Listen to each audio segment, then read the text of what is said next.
Να θωρακιστεί η παραγωγή της ελιάς από τον δάκο, το έντομο που καταστρέφει τον καρπό της. Να συνδεθούμε με τον συνάδελφο, τον Γιάννη Ανδριώτη. Γιάννη, καλό μεσημέρι από την Θεσσαλονίκη. Σε ακούμε. Καλό μεσημέρι, Κλελιά. Καλό μεσημέρι.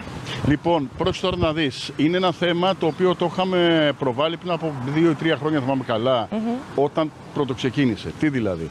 Το Ιόνιο Πανεπιστήμιο είχε προχωρήσει, το τμήμα πληροφορικής του, στη δημιουργία μιας ιδιαίτερης διακοπαγίδας, χρησιμοποιώντας σχετικά φτηνά και απλά υλικά, όπως έναν μικρό φορητό υπολογιστή, για όσους γνωρίζουν έναν υπολογιστή τύπου Raspberry, πολύ κοινό, και μαζί με διάφορα άλλα υλικά, κατόρθωσαν και έφτιαξαν ηλεκτρονικές δακοπαγίδες που μετρούσαν τον πληθυσμό του δάκου σε κάθε περιοχή που το έβαζαν. Μαζεύαν τα στοιχεία και τα έστελναν τα στοιχεία αυτόματα σε σερβερ για να μπορεί να γίνει χαρτογράφηση της προσβολής του δάκου σε έναν ολόκληρο λεώνα ή σε έναν ολόκληρο νομό. Αυτό λοιπόν λίγο έχει εξελιχθεί σε κάτι πολύ μεγαλύτερο. Στην Κέρκυρα έχει προχωρήσει πολύ και τώρα προχωράει στην Κρήτη και στην Κύπρο. Ο Μάρκος Αυλονίτης από το τμήμα πληροφορικής του Πανεπιστημίου είναι μαζί μας. Κύριε Αυλονίτη, όχι μόνο επεκτάθηκε γεωγραφικά, αλλά επεκτάθηκε και όσον αφορά το λειτουργικό κομμάτι του, τις δυνατότητες που έχει. Πλέον δεν είναι απλά να μάθουμε πόσο δάκο έχει κάθε ελαιώνας. Σωστά.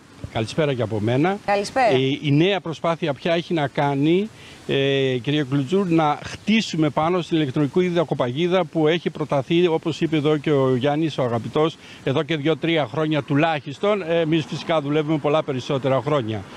Άρα τώρα ήρθε η ώρα να δρέψουμε τους καρπούς μας, δηλαδή να χτίσουμε πάνω σε αυτή την τεχνολογία, να δούμε ποιες είναι οι νέες υπηρεσίες που μπορούμε να παράξουμε. Οι οποίες είναι? Η πρώτη, για παράδειγμα, είναι η χαρτογράφηση των ελαιώνων με το νέο πρόγραμμα αυτό που είναι το Ίντερεγ Ελλάδα-Κύπρος. Είναι δύο δήμοι, ο Δήμος Πλατανιά από την Κρήτη που ήμασταν μόλις τις προηγούμενες μέρες και κάναμε εκεί την εναρκτήρια συνάντησή μας. Επίσης είναι ο Δήμος Αχαρνών και Αστερουσίων από την Κρήτη και από την Κύπρο έχουμε το αντίστοιχο Υπουργείο και καθώς το Ινστιτούτο των Γεωργικών Ερευνών. Τι λοιπόν έχετε επεκτείνει όσον αφορά τη λειτουργικότητα πλην του δάκου, του πληθυσμού του δάκου? Η πρώτη μας και η κύρια ιδέα είναι πώς να μπορέσει η ηλεκτρονική δακοπαγίδα πια να μιλάει και με αέρια μέσα που ενδεχομένως στο μέλλον θα χρησιμοποιηθούν για τους ψεκασμούς. Όλο αυτό είναι σε πειραματικό στάδιο, αλλά εμείς προτρέχουμε να μπορέσουμε η ηλεκτρονική δακοπαγίδα να συνεισφέρει και σε αυτό το κομμάτι, αλλά επίσης να χαρτογραφήσουμε τον ελαιόλα, όπως έλεγα και προηγουμένως. Λέγατε πριν σύνδεση ακόμα και με drone. Βέβαια. Ακόμα και με drone. Αυτό εννοούσα, ένα αέρια μέσα, μη επανδρομένα, τα οποία ήδη δοκιμάζονται σε πανελλαδικό επίπεδο. Υπάρχουν πολλές πειραματικές εφαρμογές από το αντίστοιχο Υπουργείο στην Ελλάδα. Νομίζω έχει ξεκινήσει και στην Κύπρο. Οπότε να είμαστε έτοιμοι για την επόμενη μέρα. Κλέλια, το φοβερό είναι ότι όλα αυτά γίνονται με hardware, με υλικά, με εξοπλισμό, ο οποίος όχι μόνο είναι φτηνός, είναι και κοινός. Δηλαδή μπορεί κανείς εύκολα να έχει πρόσβαση για να τα φτιάξει. Δεν χρειάζεται δηλαδή κάτι πολύ ακριβό, τέτοιο που θα είναι αποτρεπτικό για έναν συνεταιρισμό, έναν αγρότη να μπει μέσα στις διαδικασίες, δεν είναι, κυρία? Σωστά. Αυτή ήταν και εξ αρχής η ιδέα και το δικό μας το εργαστήριο ειδικεύεται σε αυτό, δηλαδή να αναπτύσσουμε συστήματα χαμηλού κόστους, ούτως ώστε να είναι βιώσιμα αφενός και αφετέρου να μπορούν να αναπτύσσονται σε πυκνά δίκτυα, ούτως ώστε π.χ. έναν ελαιόνα θα πρέπει να τον καλύψεις όλο, αλλιώς αν δεν τον καλύψεις όλο έχεις κάνει τη μισή δουλειά. Να πούμε ότι είναι τηλεχειριζόμενο και στέλνει τα στοιχεία αυτόματα μέσω κινητής τηλεφωνίας, έτσι?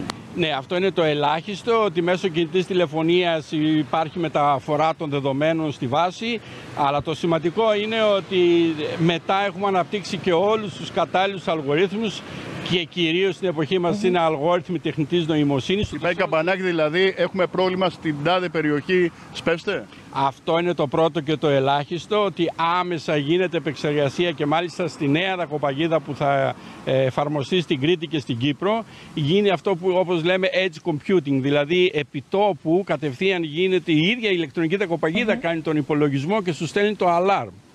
Και κυρία Αυλονίτη, η πρόληψη, Γιάννη, οδηγεί και σε αύξηση της παραγωγικότητας.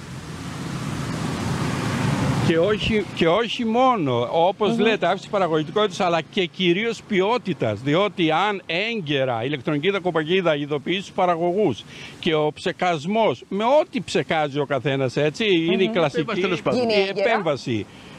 τότε η παραγωγή γίνει έγκαιρα και στο σωστό χρόνο και στο σωστό χώρο, διότι όλες οι περιοχές δεν θέλουν ταυτόχρονα να γίνει η επέμβαση, έτσι. Η ηλεκτρονική ταχυπαγίδα αναπεριοχή σας δίνει αυτή την πληροφορία, τότε η παραγωγή σας γίνεται και περισσότερη, αλλά κυρίως ποιοτικότερη. Κλέλια, απλά να σου πω ότι σε μια άλλη σύνδεση θα μιλήσουμε και για τα άλλα project που υπάρχουν. Μας λέγατε από σεισμογράφους και μέτρηση κατολιστήσεων μέχρι τι άλλο.